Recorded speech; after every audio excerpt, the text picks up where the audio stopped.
Sir ನಿಮ್ಮ ಬಗ್ಗೆ ನಾನು ಏನು ಸರ್ ಮಾತಾಡಲಿ, ನಾನು ತುಂಬಾ ಚಿಕ್ಕವನು. ನಿಮ್ಮ ಪಕ್ಕದಲ್ಲಿ ಕೂತ್ಕೊಂಡು ಬೆಳೆದ, ತೊಡೆ ಮೇಲೆ ಕೂತು ಬೆಳೆದವ್ ನಾನು ಅಲ್ವಾ. ನಿಮ್ಮನ್ನ ಅವಾಗಿಂದ ನೋಡ್ಕೊಂಡ್ ಬಂದವ್ ನಾನು. ಬಟ್ ನಾನು ನಿಮ್ಮ ನಾಗ್ ಬ್ರದರ್ಸ್ ಹತ್ರ ಕಲ್ತಿರೋದು ಮಾತ್ರ ಹೇಳ್ತೀನಿ ಸರ್. ನಾನು ನಿಮ್ಮ ನೋಡಿದಾಗಲೇ ಹೊಟ್ಟೆವ್ರಿ ಸರ್, ಚಿಕ್ಕ ವಯಸ್ಸಿಂದ ನನಗೆ. ವೈಟ್ ಅಂಡ್ ವೈಟ್ ಹಾಕೊಂಡು ಸ್ಮಾರ್ಟ್ ಆಗಿ ಬರ್ತಾ ಇದ್ರೆ ನಾವ್ ಯಾವಾಗ ಆನಂದ್ ತರ ಬರೋದು, ಅಶೋಕ್ ಹೋಟ್ಲ್ ಪಬ್ಬಲ್ ಕೂತ್ಕೊಂಡು ಬೀರ್ ಹೊಡಿಯೋದನ್ನು ತುಂಬಾ ಯೋಚನೆ ಮಾಡಿದೆ.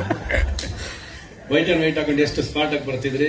ಬಟ್ ನನಗೆ ನಿಮ್ಮಲ್ಲಿ ನಾಗ್ ಬ್ರದರ್ಸ್ ಕಲ್ತಿದ್ದು ಒಂದು ದೊಡ್ಡ ವಿಷಯ ಸರ್. ನಾನು ಯಾವಾಗ ನೀವು ಯಾರ ಚಿಂತೆಗೆ ಬಂದೆ ಪುಸ್ತಕ ಓದ್ಕೊಂಡು ಕ್ರಾಸ್ ವರ್ಡ್ ಪಜಲ್ ಮಾಡ್ತಾ ಕೂತಿರ್ತಿದ್ರಲ್ಲ, ಇದು ನಾನು ನಿಮ್ಮಂತ ಕಲ್ತಿರೋ ವಿಷಯ ಸರ್. ಅಂದ್ರೆ ಯಾರ ಸಾಹಸಕ್ಕೂ ಹೋಗೋದಿಲ್ಲ, ಯಾರ ತಂಟೆಗೂ ಹೋಗೋದಿಲ್ಲ, ಯಾರ ಬಗ್ಗೆನೂ ಮಾತಾಡೋದಿಲ್ಲ. ಯಾವಾಗ ನೋಡಿದ್ರು ಪುಸ್ತಕ ನನ್ನ ಕೆಲಸ, ಇವಾಗ ನನ್ನ ಬಿಗ್ ನಾಲೆಡ್ಜ್ ಸರ್. ನಿಮ್ಮ ಮಕ್ಕದಲ್ಲಿ ಕೂತಿರೋದು ನಂಬ್ಕೊಂಡೆ ನನಗೆ. ನಾನು ಹೇಳೋದು ಆನಂದ್ ನಾಗ್ ಅವ್ರ ಬಗ್ಗೆ ಹೇಳ್ಬೇಕಂದ್ರೆ ಎರಡೇ ಮಾತು ಹೇಳೋದು.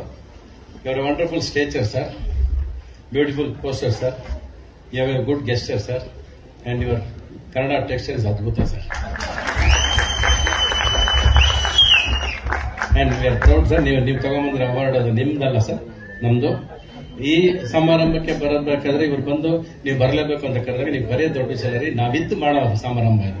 ಕೆಲವು ಸಮಾರಂಭಗಳು ಸಮಾಧಾನ ಕೊಡುತ್ತೆ, ಸಂತೋಷ ನಿಜವಾಗ್ಲೂ ಕೊಡುತ್ತೆ. ಅಂದ್ರೆ ಅದು ಒನ್ ಆಫ್ ದಿ ಫಂಕ್ಷನ್ಸ್. ಇದು ನಿಮ್ಮ ಪದ್ಮಭೂಷಣ್ ಅವಾರ್ಡ್ ನಮ್ಗೆ ಅಷ್ಟೇ ಸಂತೋಷ ಆಗಿದೆ sir. We are proud to be with you sir. Thank you sir. Hassan ನಮಸ್ಕಾರ. ನಿಮ್ಗೂ ಕಂಗ್ರಾಚುಲೇಷನ್ಸ್ ಪದ್ಮಶ್ರೀ ಅವಾರ್ಡ್.